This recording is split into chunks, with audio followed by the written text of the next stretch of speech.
Negligible Forces is a member of the Meta-anarchy subreddit and one of the major figures within that particular internet movement.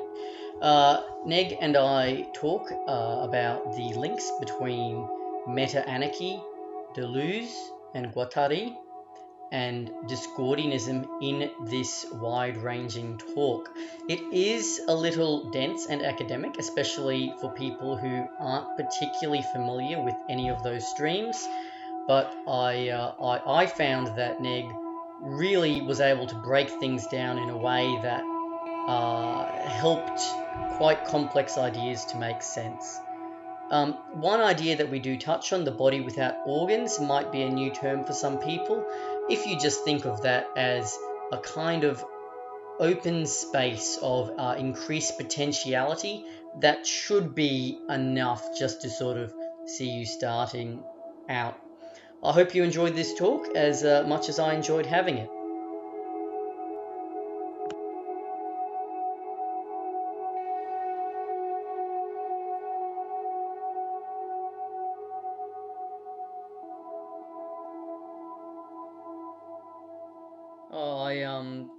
I like what I've seen of what you've sort of been doing, and you and everyone else, has been, very very exciting. It's really, it's really been interesting. Sort of, I kind of sat down there and just read the whole, read everything that was there, and I think it's a very uh, active subreddit, which I'm really impressed with. I know it's very hard to get people involved, so it's. Did you start the whole thing, or?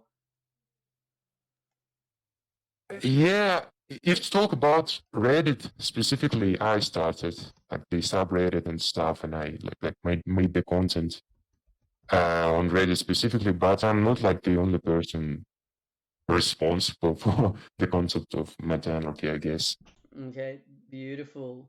You were the first person to start it on Reddit. Where did all the meta anarchy stuff begin? Well, uh, for some period of time, it was just like a kind of weird internet anonymous clique of different people, uh, basically concerned and with the possibility of tapping, so to say, the potential of post-structuralism. And I think the other parallel source of inspiration is this kind of psychedelic culture of the second half of the 20th century, which includes Discordianism, I think, broadly. So, and we kind of took those two sources, main sources of inspiration. So Deleuzeanism mainly, it's talk about post-structuralism and this broad psychedelic culture, and we try to transcribe it into some kind of innovation, ideological innovation in terms of anarchism. And we were not like original in the general sense in this endeavor, but we have somewhat within this internet anonymous clique, we have somewhat developed quite unique concepts, I think, which I am now somewhat introducing in the subreddit gradually as I see fit. Okay, and what sort of internet spaces are you talking about that these things were being discussed? Mainly, like, I think those were like the communities, kind of like the community you're trying to start up here, like a kind of enclosed, but not very much enclosed, chatting space, communicational space, or whatever. It wasn't like a Discord space, but it was another encrypted messenger. Okay, and you sort of the way that you sort of described it there, it sounded like there was kind of a precursor to meta anarchy. Was that just sort of like Meta-anarchy before anyone gave it a name, or were there some sort of movements that? Yeah. Uh, it was, well, as I said, it was a set, like an assemblage of different ideas, and at some particular moments, it was given a name of meta-anarchy, and so it has obtained this kind of identity around which I've started to build, well, this subreddit presence in particularly. What I think what is worth bringing up actually is what have inspired me personally to start putting up this stuff on Reddit is these kind of wacky, meme, ironic series by Greg, which is in turn inspired by Drag, which takes this kind of meta-ironic approach to politics. And it was like a kind of I saw a video from this series, the series dedicated to so-called anti-realism, and it was kind of this strange catalyst for me starting to putting up the stuff in the particularly on Reddit and in the broader like politically themed English speaking. And that's something that I've seen people name drop, and I can't quite follow yet. In what way is meta-anarchy anti-realist, or does it take anti-realism or meta-irony as, I guess, in what ways do those elements play a part in the assemblage? Yep, I'd say so. I think there are basically two general premises on which meta-anarchy can be considered anti-realist or like utilizing meta-irony.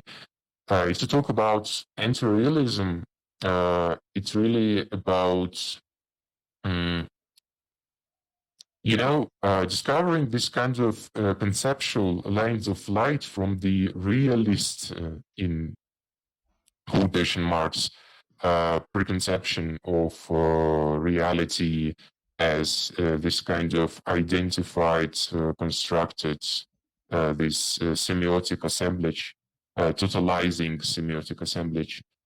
Uh, and anti-realism, when understood, well, at least by me, in this kind of genuine sense, is an impulse to go beyond what is conceived as possible in terms of some, I don't know, established political frameworks and stuff, yeah.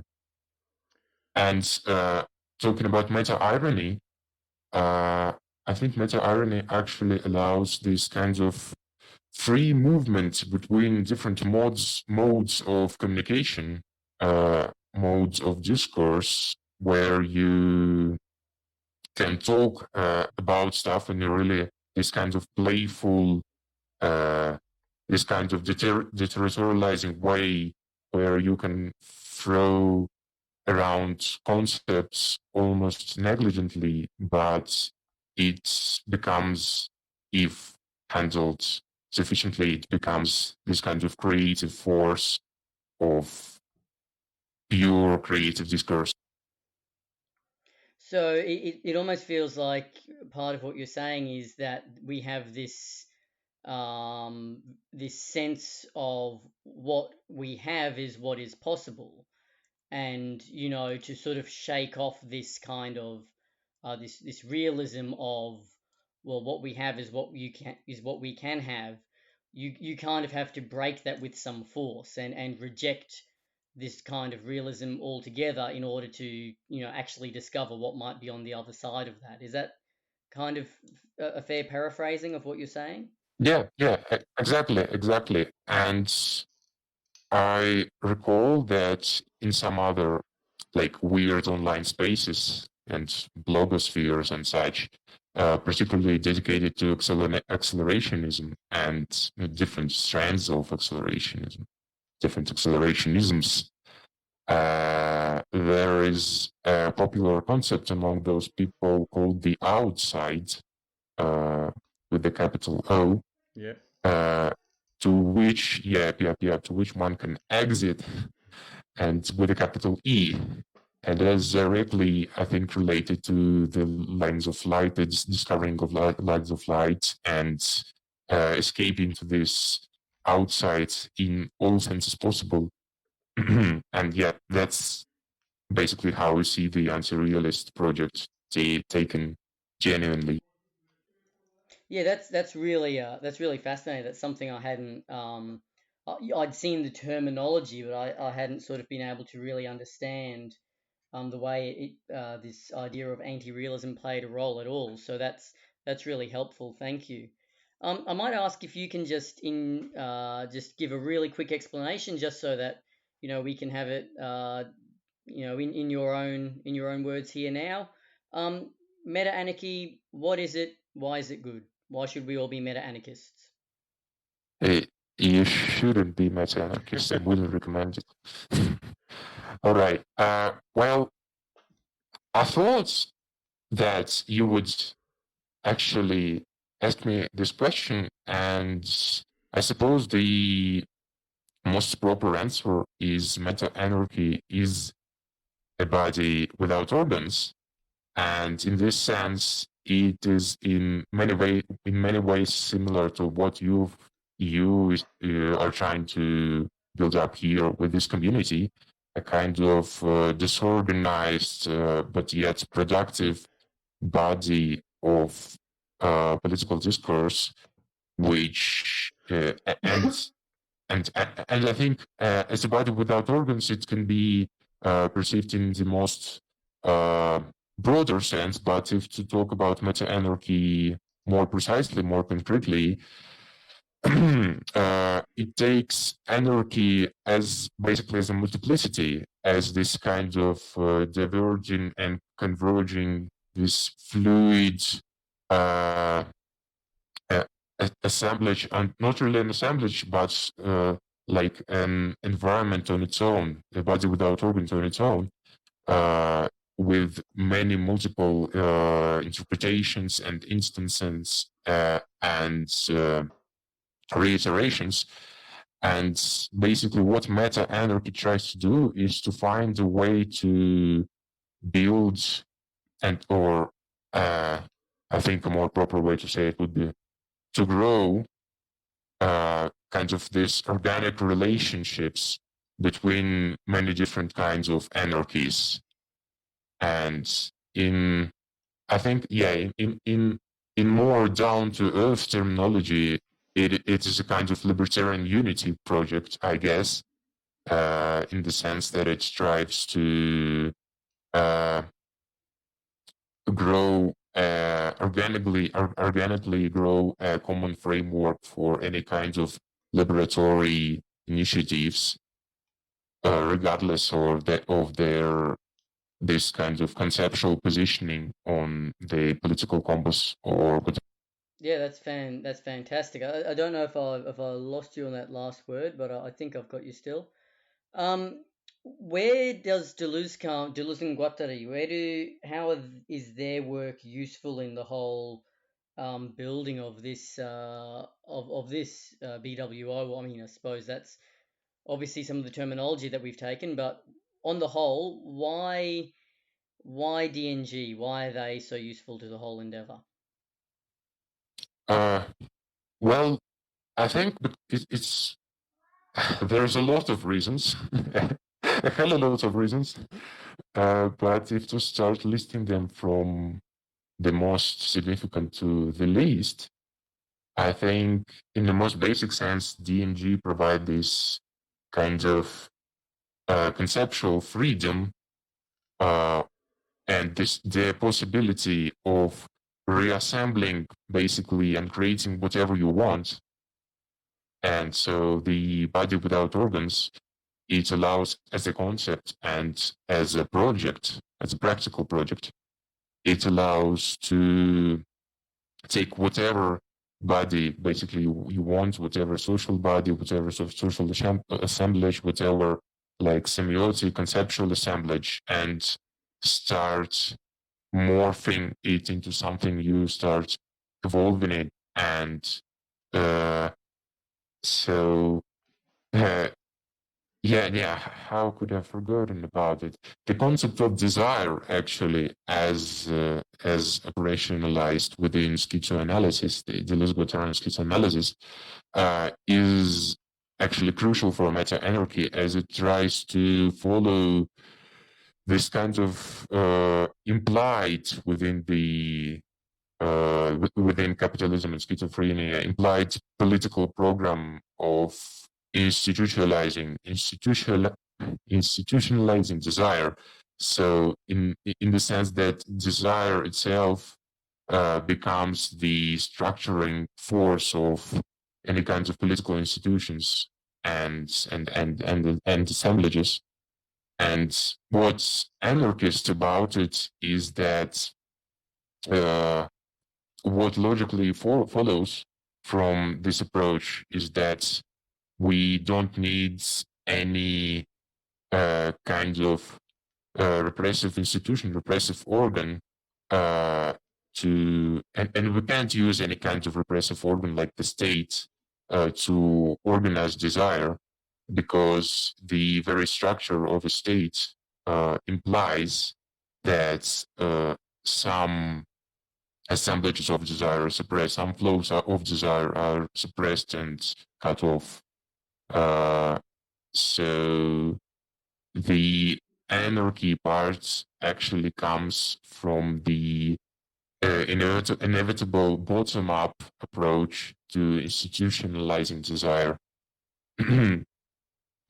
So I've dropped a lot of these kinds of Deleuze-Guattarian terminology, and I think it's actually makes evident that uh, the the terminology, I think this conceptual apparatus is actually what is the most useful to meta-anarchy, this unique Deleuze-Guattarian approach, this schizoanalysis kind of approach to analyzing everything. And uh, as legacy of this approach, I think meta-anarchy also utilizes uh, things like assemblage theory by Manuel de Landa, or actor network theory by Bruno Latour. And I think those theories can be conceived as a part of this kind of broader, like Deleuze and Deleuze-Guattarian legacy.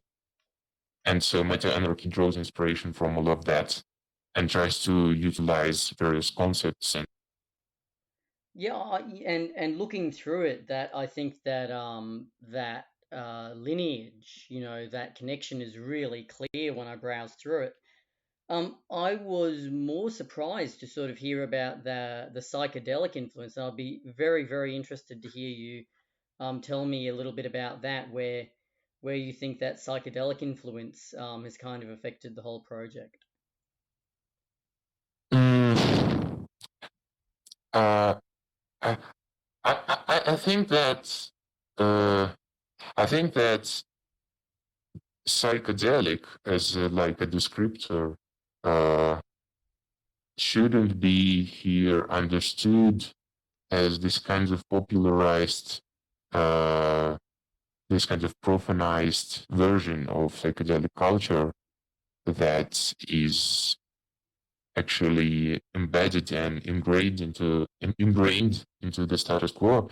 And what I'm primarily talking about is this kind of liberating and deterritorializing impulse that resides, I think, in psychedelic culture. And I think it can be traced back to basically this kind of spirit of the 60s, but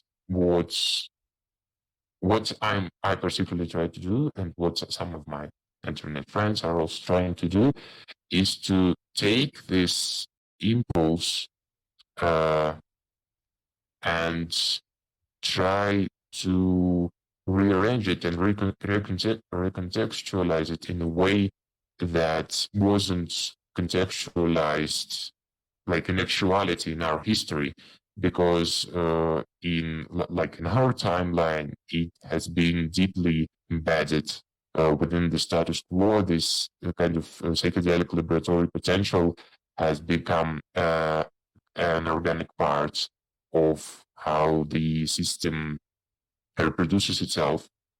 And in that sense, the meta-anarchist project is somewhat in parallel to the projects of acid communism by Mark Fisher, which he hadn't the opportunity of starting up properly.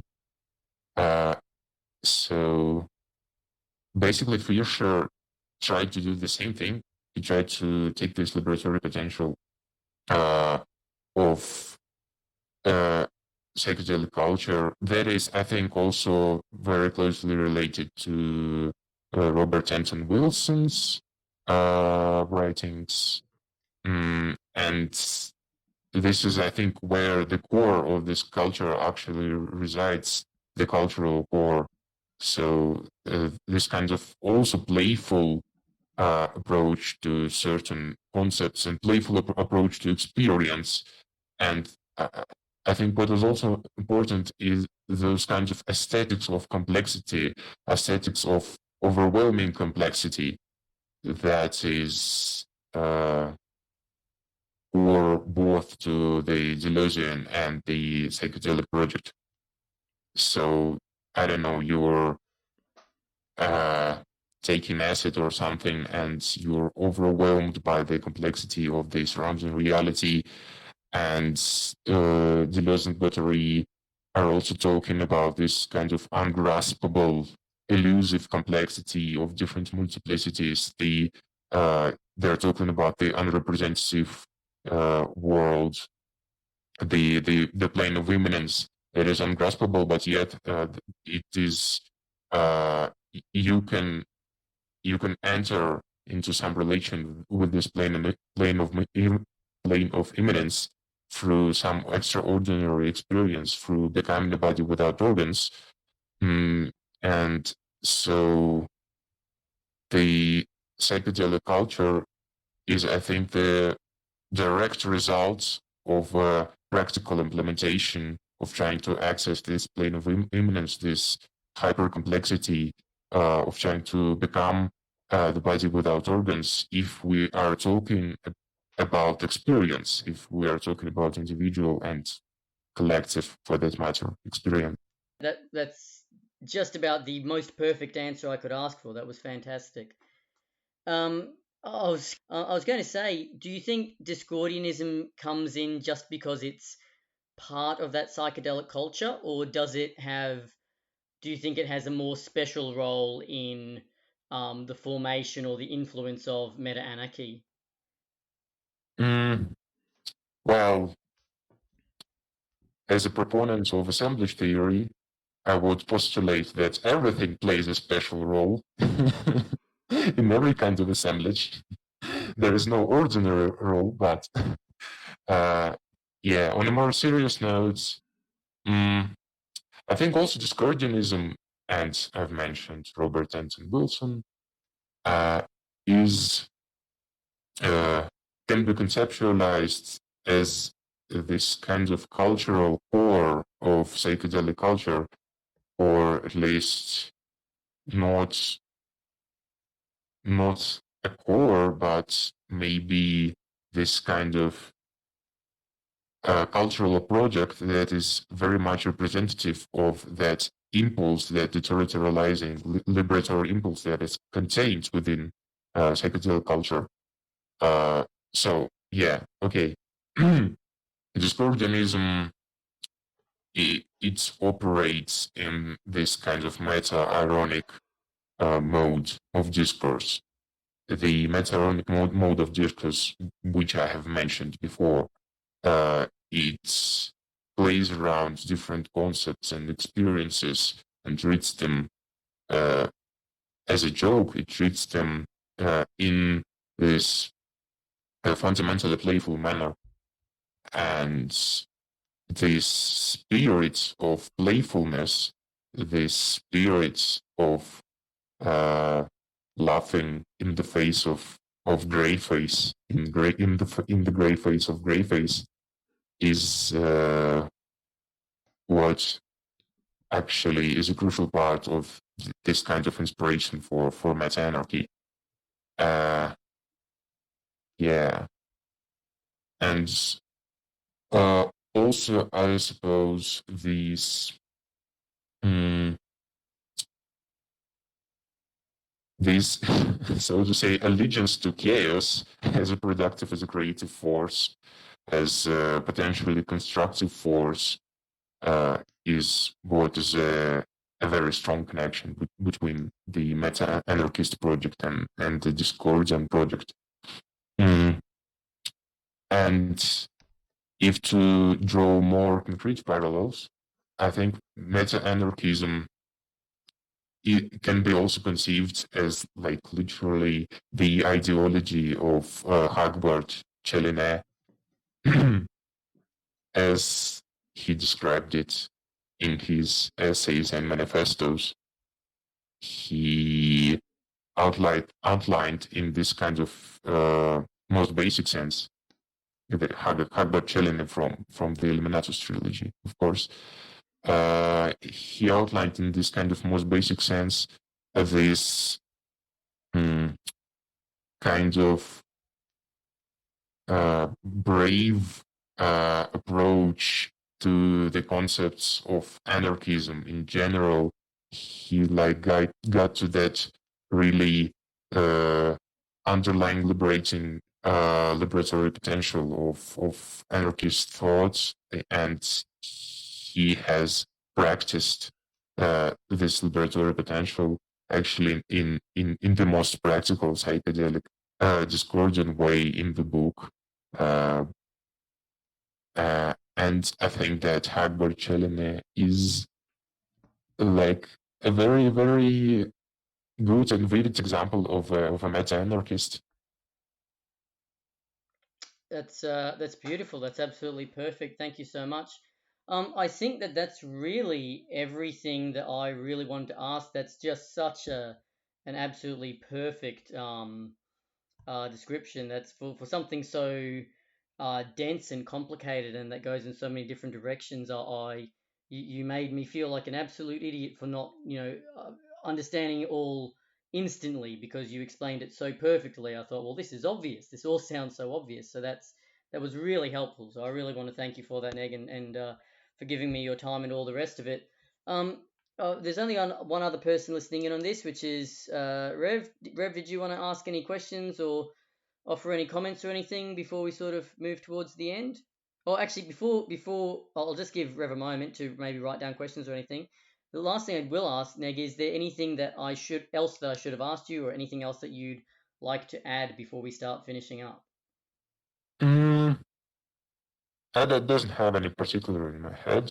I think one thing that I should mention is that currently we're trying to boot up this kind of collaborative storytelling game project on the subreddit that is directly related to the matter of meta-anarchy. And the game is intended to be dedicated to simulating, as a collaborative storytelling game, the emergence of a meta-anarchy society, of a collage that consists of many different anarchies and stateless societies that kind of intermingle with each other. And we're going to kind of role play the whole thing. Yeah. Excellent. Now we're trying to, consider the structuring. That's really interesting. What's that called? Where can we see that? It's currently on the r/meta-anarchy subreddit. It's under the post titled "Playing Collage." You can find all the information related to the project. Wonderful. All right, thank you. Rev, did you have anything to add there? If you're still sort of in and around. In and around, just wanted to thank you for coming on and being so clear and concise with your explanations. I didn't quite catch the Mark Fisher connection until just now, so thank you for that. Is there any like further reading that like any banger texts out there that like really nail on something interesting for you? There are so many banger texts. Firstly, I would like to thank you both, actually, Brenton, for inviting me here, and Red for participating in the discussion just now. Well, I think I would, in the most basic sense, recommend assemblage theory by Manuel de Landa as a framework that is, I think, worth tapping in terms of political and socio-political analysis.